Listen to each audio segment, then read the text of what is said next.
नमस्कार साथियों, मैं देवाराम सारन स्वागत करता हूं आप सबका आपके अपने YouTube चैनल सरोकार एग्री इंस्टीट्यूट पर। तो वे विद्यार्थी जिन्होंने अभी तक चैनल को सब्सक्राइब नहीं किया है वे चैनल को सब्सक्राइब ज़रूर कर लें और अपने दोस्तों के पास में भी शेयर ज़रूर करें ताकि उनको भी है जो इन क्लासों को अधिक से अधिक फ़ायदा मिल सके। आज अपन बात करने वाले हैं एग्री इन्फो के बारे में। अपनी जो एक सब्जेक्ट चलती है एग्री एग्री इन्फो के बारे में, AGRINFO 211 के बारे में अपन बात करेंगे। ये अपने सब्जेक्ट चलती है जो है कृषि सूचना विज्ञान या एग्रीकल्चर इन्फॉर्मेटिक है जिसको अपन बोलते हैं, उसके बारे में आज अपन बात करने वाले हैं। इसका है जो सिलेबस एनालिसिस करने वाले हैं। अगर अपन एग्रीकल्चर इन्फॉर्मेटिक की बात करें, कृषि सूचना विज्ञान, या अगर अपन बात करें एग्री इन्फो AGRINFO 211, इसका है वो कोड है। टाइटल की बात करें एग्रीकल्चर इन्फॉर्मेटिक कृषि सूचना विज्ञान। कृषि के अंदर किस प्रकार से सूचना पहुंचाई जाती है, कृषि सूचना विज्ञान, एग्रीकल्चर इन्फॉर्मेटिक कृषि सूचना विज्ञान के बारे में अपन है। इसका है जो आज अपन सिलेबस एनालिसिस करने वाले हैं।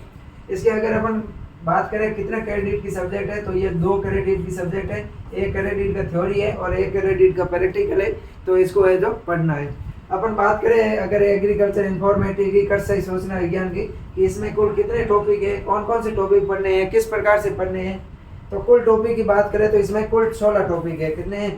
कुल है जो 16 चैप्टर है, इसमें अपन को पढ़ने हैं। अगर अपन बात करें पहले चैप्टर की, introduction to computer, anatomy of computer. Introduction to computer यानी कंप्यूटर का परिचय बताना है, और एनाटॉमी ऑफ कंप्यूटर की शारीरिक रचना के बारे में बताना है।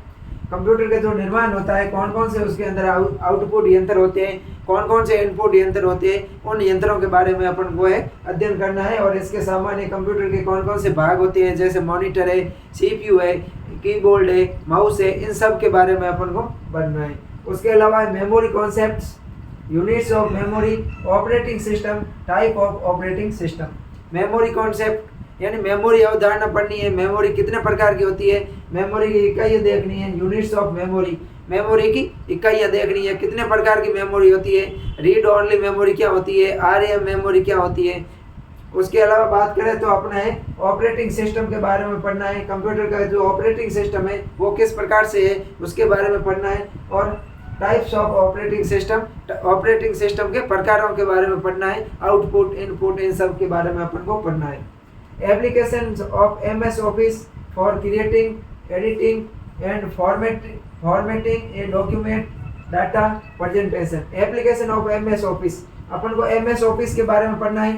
फॉर क्रिएटिंग यानी कि निर्माण करना है, एडिटिंग करनी है उसके अंदर, उनके बारे में अपन को पढ़ना है। दस्तावेज बनाना, उसके अंदर कोई संपादन करना है तो उसका प्रारूपण करना है। डाटा का किस रूप से प्रस्तुत करते हैं, उसके लिए जो MS ऑफिस के क्या क्या अनुप्रयोग है, इन सब को बनाने में MS ऑफिस का जो एप्लीकेशन है वो किस प्रकार से कार्य करता है, उनके बारे में पढ़ेंगे।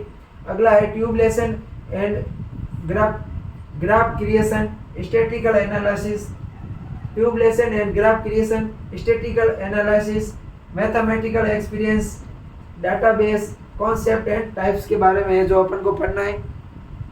सारणीकरण किस प्रकार से करते हैं, टेबुलेशन किस प्रकार से करते हैं, सारणी को किस प्रकार से बनाया जाता है, ग्राफ का निर्माण किस प्रकार से करते हैं, सांख्यिकी विश्लेषण, उसके अलावा कोई गणितीय अधिवेता है, मैथमेटिकल एक्सपेरिमेंट्स है उसके बारे में, और डेटाबेस है, इनके क्या क्या अवधारणा है और इनके प्रकार है, इनको है जो अपन कंप्यूटर की दृष्टि से है इनको पढ़ना है। उसके अलावा अगला टॉपिक की बात करें तो creating database, usage of DBMS in agriculture, internet and world wide web, WWW, concepts, components and creating of web, HTML, XML coding के बारे में अपन को पढ़ना है। इसमें अपन को पढ़ना है डेटाबेस बनाने की क्या क्या विधि है, कृषि इंटरनेट के बारे में पढ़ना है, WWW के बारे में पढ़ना है, वर्ल्ड वाइड वेब के बारे में पढ़ना है। इनमें है जो DBMS का किस प्रकार से उपयोग करते हैं, उस DBMS के उपयोग के बारे में अपन को पढ़ना है कि DBMS क्या होता है, उन सब के बारे में अपन को पढ़ना है। अपन है जब इसकी थ्योरी क्लास से लेंगे तो उसमें एक एक चीज़ को है बहुत ही आसान भाषा में है अपन समझेंगे। उसके अलावा बात करें तो अवधारणा क्या होती है, इन सब के घटकों के बारे में पढ़ना है। और वेब का निर्माण किस प्रकार से होता है, कोई साइट बनाते हैं अपन तो साइट का निर्माण किस प्रकार से होता है, HTML और XML जो साइटें होती है उनका है जो किस प्रकार से कोडिंग किया जाता है, उन कोडिंग के बारे में अध्ययन करेंगे। अगला चैप्टर है computer programming general concept introduction to programming language. जो कंप्यूटर प्रोग्रामिंग होती है, कंप्यूटर प्रोग्राम की सामान्य अवधारणाओं के बारे में पढ़ेंगे और कंप्यूटर प्रोग्राम की जो भाषाएं होती है उन कंप्यूटर प्रोग्राम की भाषाओं का परिचय करेंगे। अगला है concept and standard input output operation. Concept अवधारणा पढ़ेंगे, स्टैंडर्ड इनपुट और आउटपुट जो ऑपरेशन होते हैं उनके बारे में अपन पढ़ेंगे और जो मानक इनपुट होते हैं और मानक आउटपुट संचालन होते हैं उनके बारे में अपन अध्ययन करेंगे। अगले चैप्टर की बात करें तो वेरिएबल एंड कॉन्स्टेंट्स के बारे में अपन पढ़ेंगे। वेरिएबल यानी कि चर और स्थिरांक क्या होते हैं। वेरिएबल का मतलब होता है चर और कॉन्स्टेंट्स का मतलब होता है स्थिरांक। चर और स्थिरांक के बारे में अपन अध्ययन करेंगे कि चर क्या होता है, स्थिरांक क्या होता है कंप्यूटर की दृष्टि से। Operators and expression follow of control के बारे में पढ़ेंगे। Operator and expression follow of control के बारे में अपन को पढ़ना है। यानी कि ऑपरेटर और जो अभिव्यक्ति होती है उनका है जो नियंत्रण का प्रवाह है किस प्रकार से किया जाता है, उस नियंत्रण के प्रवाह के बारे में पढ़ेंगे। Inbuilt and user defined function programming technique for agriculture के बारे में अपन पढ़ेंगे। यानी कि कृषि के लिए जो उपयोगकर्ताएं होती हैं, कृषि के लिए जो अभियांत्रिकी होती है उनकी क्या परिभाषाएं हैं, उनके कार्य और उनकी प्रोग्रामिंग की तकनीकों के बारे में अपन अध्ययन करने वाले हैं। अगला है e agriculture concept decision development application of innovation ways of use information and communication technology in agriculture के बारे में पढ़ेंगे। ई एग्रीकल्चर क्या होता है, फसलों आदि जो होती है ई एग्रीकल्चर होती है, कृषि की जो ई अवधारणा है उनके बारे में पढ़ेंगे।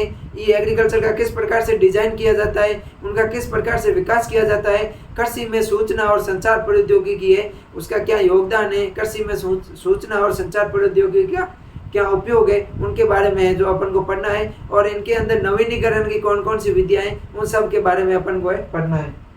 अगला है आईसीटी फॉर डाटा कलेक्शन के बारे में अपन को पढ़ना है। आईसीटी की बात करें, डेटा संग्रह के लिए जो आईसीटी होती है उस डेटा संग्रह के लिए आईसीटी के बारे में अपन को पढ़ना है कि आईसीटी क्या होती है। अगला है IT application for components of water and nutrition requirement of crops etc. IT जो एप्लीकेशन है कंपोनेंट्स ऑफ वाटर और न्यूट्रिशन रिक्वायरमेंट, फसलों के लिए जो जल और पोषक तत्वों की जो मांग होती है, आवश्यकता होती है, उसके लिए जो आईटी एप्लीकेशन है उनकी गणना किस प्रकार से की जाती है उनके बारे में अपन, और जो गणना करने के लिए जो आईटी एप्लीकेशन होती है उनके अनुप्रयोगों के बारे में अपन अध्ययन करेंगे। अगला है computer control device automated system for agri inputs management. Computer control device है, ऑटोमेटेड सिस्टम है जो एग्रीकल्चर के, उनके बारे में अपन अध्ययन करेंगे। कृषि इनपुट प्रबंधन के लिए जो कंप्यूटर नियंत्रण के उपकरण है, कृषि इनपुट प्रबंधन के लिए जो कृषि कंप्यूटर नियंत्रण के उपकरण है उन उपकरणों के बारे में अपन अध्ययन करेंगे। अगला चैप्टर है smartphone mobile application agriculture for farm advice market price post harvest management इत्यादि के बारे में अपन को पढ़ना है। जो स्मार्ट मोबाइल होते हैं, स्मार्ट मोबाइल में जो कृषि संबंधी जो सलाह बाजार होते हैं, कृषि संबंधी सलाह बाजारों का स्मार्ट मोबाइल में जो एप्लीकेशन होती है उनके बारे में अपन अध्ययन करेंगे। और जो पोस्ट हार्वेस्ट टेक्निक होती है जिसको अपन पीएचटी बोलते हैं, पीएचटी का किस प्रकार से प्रबंधन किया जाता है स्मार्ट मोबाइल की तरह सूचना देकर, एप्लीकेशन के माध्यम से विभिन्न सूचनाओं को देकर उनके अध्ययन करेंगे। उसके अलावा introduction of DSS and its role agriculture, introduction and role of expert system in agriculture के बारे में अपन को अध्ययन करेंगे। डीएसएस का परिचय देखेंगे और कृषि में इसकी डीएसएस की क्या भूमिका है उनके बारे में अपन बात करेंगे। डीएसएस का मतलब होता है डिसीजन सपोर्ट सिस्टम, निर्णय समर्थन मूल्य। डिसीजन सपोर्ट सिस्टम का क्या मतलब होता है, कृषि में डिसीजन सपोर्ट सिस्टम की क्या भूमिका है, कृषि में विशेषज्ञ प्रणाली का परिचय पढ़ेंगे और इसकी जो भूमिका है उनके बारे में अपन बात करने वाले हैं। तो ये है जो अपना एग्री इन्फॉर्मेटिक है, इनका है जो सिलेबस है जिसको अपन कंप्यूटर साइंस बोलते हैं।